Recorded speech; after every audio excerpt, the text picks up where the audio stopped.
அனைவருக்கும் வணக்கம். நான் படித்து ரசித்த கதையை நீங்களும் படித்து கேட்டு மகிழுங்கள். கதை பிடித்திருந்தால் அனைவருக்கும் பகிருங்கள். மாடி வீட்டில் அம்மாவின் அலறல் சத்தம். கதையின் தொடர்ச்சி. நாங்கள் இன்று குடியிருக்கும் இந்த வீட்டில் என் கணவர், அவரது அப்பா மற்றும் தங்கச்சி குடியிருந்தனர். தங்கச்சி பவித்ரா தன் படிப்பை படித்து முடிக்க மாப்பிள்ளை தேட ஆரம்பித்தனர். என் கணவர் கணேஷ் அந்த சமயத்தில் படித்து முடித்துவிட்டு வேலைக்கு சென்று கொண்டிருந்தார். பவித்ராவிற்கு ஏற்ற வரன் அமைய, பவித்ராவிற்கும் மாப்பிள்ளையை பிடித்து போக திருமண ஏற்பாடுகள் வேகமாக நடந்தது. திருமண செலவுகளுக்கு தன் கம்பெனியில் கடன் பெற்று அனைத்து செலவுகளையும் செய்து திருமணத்தை முடித்தார் என் கணவர். திருமணம் முடிந்து ஒரு வார காலம் ஆன நிலையில் கணேசிடம் பேச வேண்டும் என வந்த அவரது அப்பா, என் கடைசி காலம் என் மகளுடன் இருக்க நினைக்கிறேன், அதனால் நாளை என் பெட்டிகளோடு பவித்ரா வீட்டிற்கு செல்ல போகிறேன் என்றார். என் கணவர், அப்ப நான் என்ன பண்றது? தனியா எப்படி இந்த வீட்டில் இருப்பது? நீங்க எங்கேயும் போக வேண்டாம், என்னோடு இருங்க அப்பா என்று கூறினார். கோபமானவர், என்னை முன்னால் தடுக்க முடியாது, தடுத்தால் இழப்புகள் உனக்குதான் என சொல்லிவிட்டு அவரது அறைக்கு சென்றார். பின்னாலேயே அவரது அறைக்குள் சென்ற கணேஷ், என்னோட வாழ்க்கையை பத்தி கொஞ்சம் கூட யோசிக்காம உங்க மகள் தான் முக்கியமா போயிட்டாளா? எனக்கு ஒரு திருமணம் பண்ணி வைக்கும் வரைக்குமாவது இங்க இருக்கக்கூடாதா என்றார். உனக்கு பொண்ணு பார்க்க சொல்லி புரோக்கர் கிட்ட சொல்லி இருக்கேன். திருமணம் நடக்கும்போது நாங்க வருவோம், அதோடு சரி. உனக்கும் எங்களுக்கும் எந்த சம்பந்தமும் கிடையாது. இந்த வீடு நீ வேலைக்கு போன அப்புறம் கடன்ல வாங்கினது, கடனை நீ தான் கட்டுற. நீயே இங்க இருந்துக்க. என் சொத்துல பங்கு கேட்டு என்னைக்கும் வராத, புரியுதா? எனக்கு என் மகள் தான் முக்கியம் என்றார். உங்களுக்கு உங்க மகள் தான் முக்கியம்னா என்னையே பெத்தீங்க என்றான் கணேஷ். நான் உன்னை பெக்கல, உன்னை பெத்தவங்க யாரோ, நான் இல்ல. உன்னை தூக்கிட்டு வந்த பாவத்துக்கு உன்னை இவ்வளோ பெரிய ஆளாக்கியாச்சு.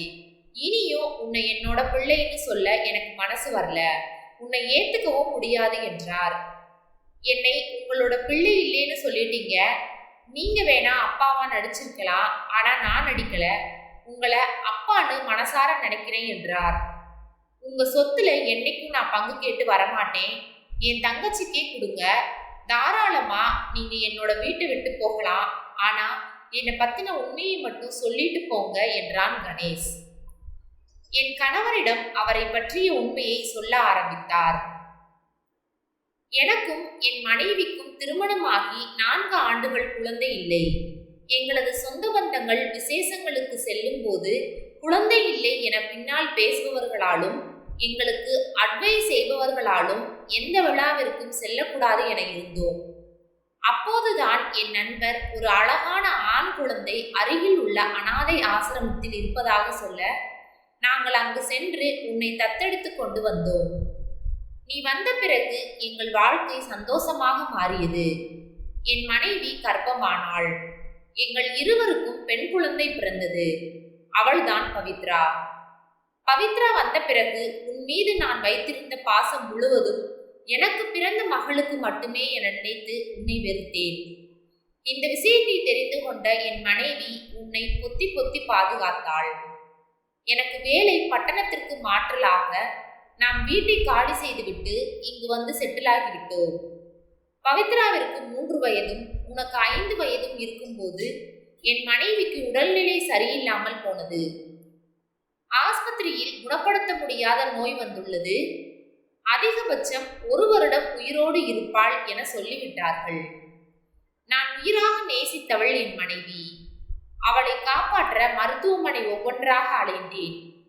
எந்த மருத்துவமும் கை கொடுக்கவில்லை. நான் கும்பிட்ட கடவுளும் கை கொடுக்கவில்லை.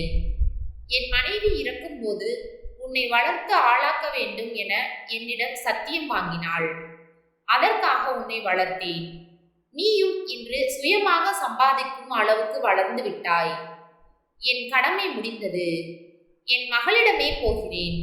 உன் அம்மா அப்பாவை பற்றி எனக்கு எதுவும் தெரியாது. உன்னை தூக்கி வந்த ஆசிரமத்தின் முகவரி இதில் உள்ளது என தத்தெடுத்த கடிதத்தை கொடுத்துவிட்டு அப்பொழுதே கிளம்பி போய்விட்டார். என் கணவர் கடிதத்தை வைத்துக்கொண்டு அந்த ஆசிரமத்திற்கு செல்ல பழைய ஆட்கள் யாரும் உயிரோடு இல்லை.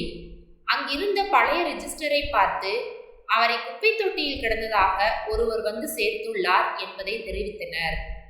அதன் பிறகு உங்களை தேடி 2 வருடம் கழித்து 3 பேர் வந்து விசாரித்துள்ளனர் என்றும் அதிலிருந்த விலாசத்தையும் கொடுத்து அனுப்பினர்.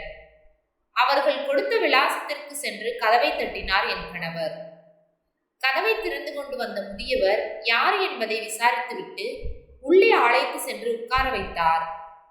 உன் அம்மா பெயர் ராணி, அப்பா பெயர் சந்திரன். நான் உன் அம்மாவின் தூரத்து உறவினர். நீ விளையாடி கொண்டிருக்கும் போது உன்னை யாரோ தூக்கி கொண்டு சென்று விட்டனர். உன்னை தேடி அலைந்தும் காவல் நிலையத்தில் புகார் அளித்தும் எந்த பயனும் இல்லை. உன்னை பெற்றவர்கள் வாழ்க்கையை வெறுத்து நடைபிணமாக இருந்தார்கள்.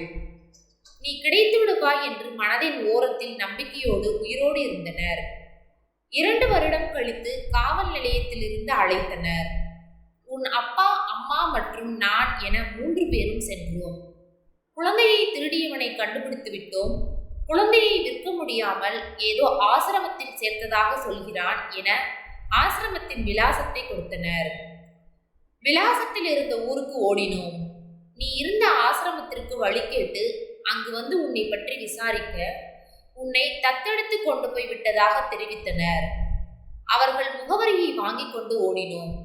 அவர்கள் வீட்டை காலி செய்துவிட்டு பட்டணத்திற்கு சென்று விட்டதாக அருகில் இருந்த வீட்டுக்காரர்கள் தெரிவித்தனர். ஆனால் யாருக்கும் முகவரி தெரியவில்லை. பட்டணத்திற்கு உன்னை தேடி சென்றவர்கள் திரும்பி வரவே இல்லை. 1 மாதம் கழித்து எனக்கு ஒரு போன் வந்தது. அதில் உன் அப்பா, அம்மா விபத்தில் அடிபட்டு மருத்துவமனையில் இருப்பதாக மருத்துவர்கள் தெரிவித்தார்கள். நான் அங்கு சென்று பார்த்தபோது அவர்கள் பழசையெல்லாம் மறந்து சிறிது மூளை பாதிக்கப்பட்டு இருப்பதாக தெரிவித்தனர். என்ன செய்வது என தெரியாமல் மருத்துவமனையில் அறிமுகமான நபர் மூலம் அவர்களை பட்டணத்திலேயே ஆதரவற்றோர் இல்லத்தில் சேர்த்துவிட்டு வந்தேன் என்றார். அந்த ஆதரவற்றோர் இல்லத்தின் முகவரியை வாங்கிக் கொண்டு என் கணவர் பட்டணத்திற்கு ஓடினார். அது ஒரு தனியாரால் நடத்தப்படும் இல்லம் என தெரிய வந்தது.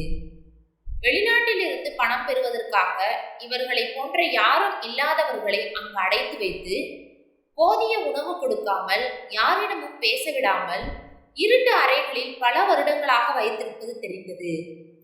அவர்கள் கேட்கும் பணத்தை தருவதாக ஒப்புக்கொண்டவுடன் என் கணவரை உள்ளே சென்று பார்க்க அனுமதித்தனர். பார்த்தவர் அதிர்ந்து போனார். வெளிச்சம் இல்லாத தனி அறையில் கைதி போல் சங்கிலியால் கட்டப்பட்டு அவர்கள் படுத்திருந்தனர். தன் மகனை பார்த்தே அவர்கள் அலற அவர்களோடு அங்கேயே 2 நாட்கள் இருந்து பழகி பின்னர் அவர்களை வீட்டிற்கு அழைத்து வந்துள்ளார். தன் மகன் கிடைத்துவிட்ட விஷயம் அவர்களுக்கு கொஞ்சம் கொஞ்சமாக புரிய தன் மகனை அவர்கள் ஏற்றுக்கொண்டனர். மற்றவர்கள் யாரையும் பார்க்க மறுத்தனர். ஆனால் மகன் சொன்னால் மட்டும் எதுவும் செய்ய தயாராக இருந்தனர். அவர்கள் தன் மகன் இருக்கும்போது மட்டுமே வெளிச்சத்தில் பயப்படாமல் இருப்பார்கள். அவன் வேலைக்கு சென்றவுடன் லைட் அனைத்தையும் அணைத்துவிட்டு கதவு, ஜன்னல் என அனைத்தையும் மூடி இருட்டறையில் இருப்பார்கள்.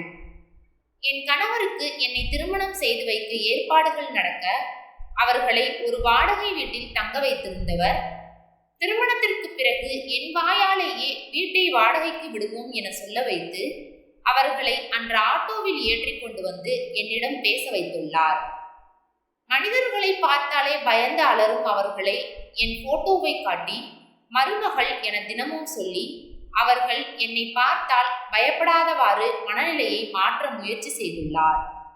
மேலும் என்னிடம் என்ன பேச வேண்டும் என சொல்லிக் கொடுத்து புரோக்கரிடம் அவர்களை அதிகம் பேச விடாதீர்கள் என சொல்லிக் கொடுத்து வீட்டிற்கு அருகிலேயே நின்றிருக்கிறார். அவர்கள் கிளம்பும் போது எதிரே வருவது போல் வந்து அவர்களை பார்த்து தலையசைத்து அனுப்பி வைத்துள்ளார். பக்கா பிளான் போட்டு மாடி வீட்டில் அவர்களை கொண்டு வந்து வைத்து விட்டார் என் கணவர். நல்ல நேரம் பார்த்து என்னிடம் சொல்லலாம் என காத்து கொண்டிருந்தவர் நான் பயப்படுவதை பார்த்து சொல்லாமல் இருந்து விட்டார். கணவர் மாடிக்கு சென்று லைட் போடும்போது அவர்கள் பயப்படுவதில்லை. அப்படியே அவர்கள் வெளிச்சத்திற்கு பழக ஆரம்பித்தனர். அன்று நான் மாடிக்கு வேகமாக ஏறி வருவதை பார்த்ததால் எட்டி பார்த்து பயந்து போன அவரின் அம்மா அலறி கத்தியுள்ளார். நான் வீட்டை விட்டு வந்த பிறகு அவர்களை கீழே அழைத்து வந்து தங்க வைத்து வேலைக்கு செல்லாமல் அவர்கள் கூடவே இருந்து இரவில் கூட வெளிச்சத்திலேயே இருக்க வைத்து பழக்கியுள்ளார். என்னையும் மருமகள் என சொல்லிக் கொடுத்து அவர்கள் என்னை பார்த்து பயப்பட மாட்டார்கள் என தெரிந்த பிறகு என்னை அழைத்து சென்றுள்ளார். அவர்களும் என்னை பார்த்து பயப்படாமல் என்னை ஆரத்தி எடுத்து வரவேற்றனர். நான் அங்கு வந்து 2 வாரம் கழித்து ஒரு நாள் என் கணவர் உண்மை அனைத்தையும் சொன்னார். என்னை ஏமாற்றியதற்காக அவர் மீது கோபம் வந்தது. இருந்தாலும் பெற்றவர்கள் மீதான அவரின் பாசத்தின் முன் என் கோபம் எல்லாம் ஒன்றுமில்லாமல் போய்விட்டது. மாடிக்கு சென்று அவர்களை கீழே அழைத்து கொண்டு வந்து கீழ் வீட்டிலேயே ஒரு அறையில் தங்க வைத்தோம். 1 வருடத்தில் அவர்கள் முழுவதுமாக குணமானார்கள்.